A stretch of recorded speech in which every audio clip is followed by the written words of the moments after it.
Right-mind Rahul Gandhi, the self-anointed leader of Pakistan in the murky swamp of Indian politics, few have perfected the art of national betrayal quite like Rahul Gandhi.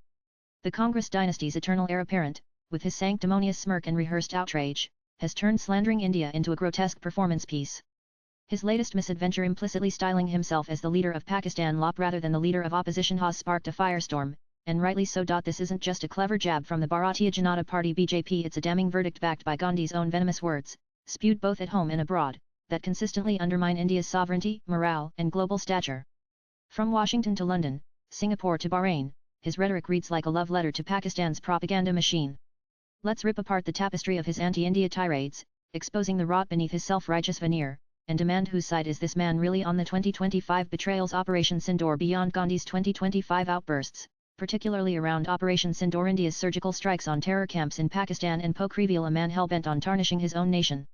On May 17, 2025, he took to X, accusing the government of a crime by allegedly tipping off Pakistan before the strikes. J. Shankar's silence screams guilt.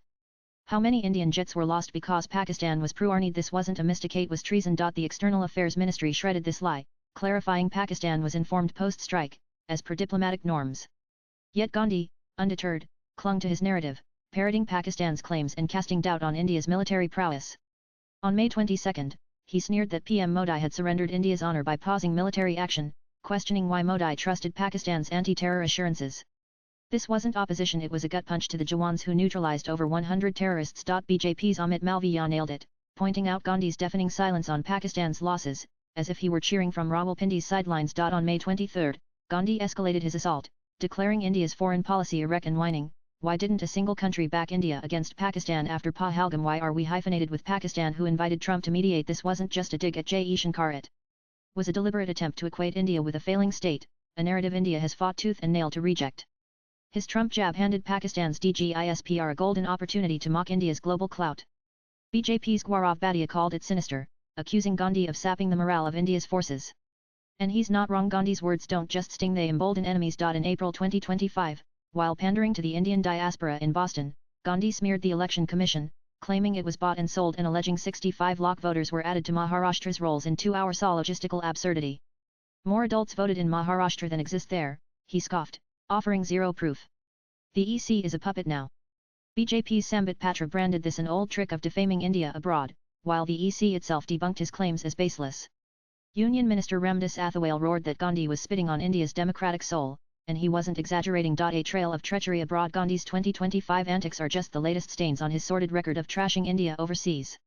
In September 2024, in Herndon, Virginia, he claimed India's elections were rigged to the core, alleging a caste divide and questioning whether Sikhs could wear turbans or visit gurdwaras. The fight is about whether a Sikh can wear his turban or kada in India, he pontificated, triggering furs in Chhattisgarh for stoking religious discord. BJP's Hardeep Singh Puri slammed him for misleading Sikhs abroad, while Shivraj Singh Chauhan accused him of tarnishing India's image. Even Congress' Pawankari, scrambling to defend him, could only muster that criticizing the BJP isn't criticizing India. A weak dodge for a damning act. At Georgetown University in 2024, Gandhi pushed for a caste census, saying, reservations will go when India is fair, and India is nowhere near fair. This painted India as a cesspool of discrimination, conveniently ignoring similar divides in the US. His meeting with Ilhan Omar, a US lawmaker notorious for anti-India resolutions, drew fire from BJP's Sudhanshu Trivedi, who called it a dangerous liaison with India's foes. In 2023, at Cambridge University, Gandhi wailed that Indian democracy was under siege, claiming the judiciary, press, and parliament were gagged. The framework of democracy, parliament, free press, judiciary is being choked, he said, practically begging for Western intervention by calling India's democracy a global public good. BJP's JP Nadda branded this treasonous, accusing Gandhi of inviting foreign meddling. In 2022, at London's Ideas for India conference, he likened India to Pakistan, moaning the deep state CBI, AIDAS devouring India, just like Pakistan. BJP's Gaurav Bhatia called it betrayal for equating India with a Junta-run state. In 2018, in Hamburg, Germany, Gandhi sneered at India's gender equality, implying women were universally oppressed. In Singapore, he claimed an atmosphere of fear gripped India, accusing the BJP of divisive politics. In 2017, at UC Berkeley, he alleged hatred and violence were engulfing India, blaming the BJP for communal strife. That same year in Bahrain, he decried joblessness, saying, anger is spilling onto the streets. Each time, he painted India as a dystopian failure, ignoring Congress' own checkered past. The damning pattern. Gandhi's apologists, like Sam Pitroda, insist he's merely critiquing the government. But when Pakistani media celebrates his rants, and when Congress stalwarts like Tharoor and tiptoe away from his recklessness, the truth is undeniable. Gandhi's words arm India's enemies. His 2010 remark to a US ambassador, per WikiLeaks, calling Hindutva a bigger threat than terrorism, set the stage for his anti-India crusade. His 2023 claim that Modi dismissed 70 years of progress was a lie he himself contradicted in London, claiming he never defames India. His actions scream otherwise. His 2025 ex-post alleging Modi brokered a China-Pakistan alliance ignores India's strategic calculus, fueling anti-India narratives. Swipe left for next video. The Nation demands Rahul Gandhi's open letter addressing his compulsions and reasons for not going opting, in fact, evading a delegation addressing and exposing Pakistan's terror factory.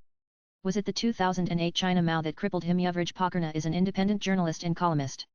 He tweets with Yuvraj Pakarna. Views expressed in the above piece are personal and solely those of the author. They do not necessarily reflect NEWS18's views. Latest blogs.